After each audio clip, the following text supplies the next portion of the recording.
আজকের এই right for change পরিবর্তনের লক্ষ্যে আমাদের এই মোটরসাইকেল শোভাযাত্রা আমরা নাঙ্গলকোট লালমাইবাসীকে দুর্বৃত্তায়নের পরিবর্তে আদর্শিক রাজনীতি, চাঁদাবাজির পরিবর্তে সৎ রাজনীতি প্রতিষ্ঠার লক্ষ্যে পরিবর্তনের মেসেজ নিয়ে নাঙ্গলকোট লালমাইয়ের প্রত্যেকটি প্রান্তরে প্রান্তরে মানুষের কাছে যাব। আজকে আমাদের যে পথ সভা অনুষ্ঠিত হবে, মোটরসাইকেল র্যালি শান্তিপূর্ণভাবে অনুষ্ঠিত হবে পরিবর্তনের বার্তা নিয়ে। আজকে আমাদের এই মোটরসাইকেল র্যালি আল্লাহর ইচ্ছায় সফল এবং সার্থক হবে ইনশাআল্লাহ। আমরা নাঙ্গলকোট লালমাইবাসীকে আগামীতে উন্নয়নের রাজনীতি, রাস্তাঘাট, ব্রিজ, কালভার্ট, শিক্ষার উন্নয়ন, স্বাস্থ্য সেবার উন্নয়ন, নাঙ্গলকোট লালমাইয়ের ফায়ার সার্ভিস তৈরি করা, স্বাস্থ্য সেবার উন্নতি করা, ইফতিজিং মুক্ত পরিবেশে আমাদের শিক্ষার্থীদের শিক্ষা প্রতিষ্ঠানে যাওয়া, মাদক মুক্ত পরিবেশে আমাদের প্রজন্ম আগামী ভবিষ্যৎ তাদের জন্য একটি সমৃদ্ধ জনপদ গড়ে তোলার বার্তা নিয়ে আমরা মানুষের কাছে হাজির হব।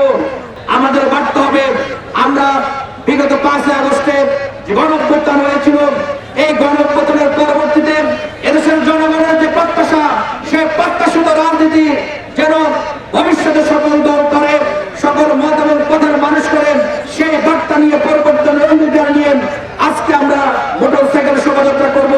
আমি আমাদের সর্বস্তরের নেতা কর্মীকে, নাঙ্গলকোট লালমাইয়ের জনগণকে বলবো, আজকের মোটরসাইকেল র্যালি হবে শান্তিপূর্ণভাবে।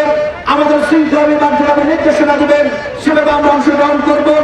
আমরা পথে ঘাটে চলতে গিয়ে সিএনজি চালক, অটো চালক, সাধারণ জনগণ তাদের সাথে কোমল ব্যবহার করে তাদেরকে ক্ষমা প্রার্থনা করে আমরা সাময়িক কষ্ট দিয়ে হলো আমাদের মোটরসাইকেল শোভাযাত্রা আমরা সফল এবং সার্থক করে তুলব।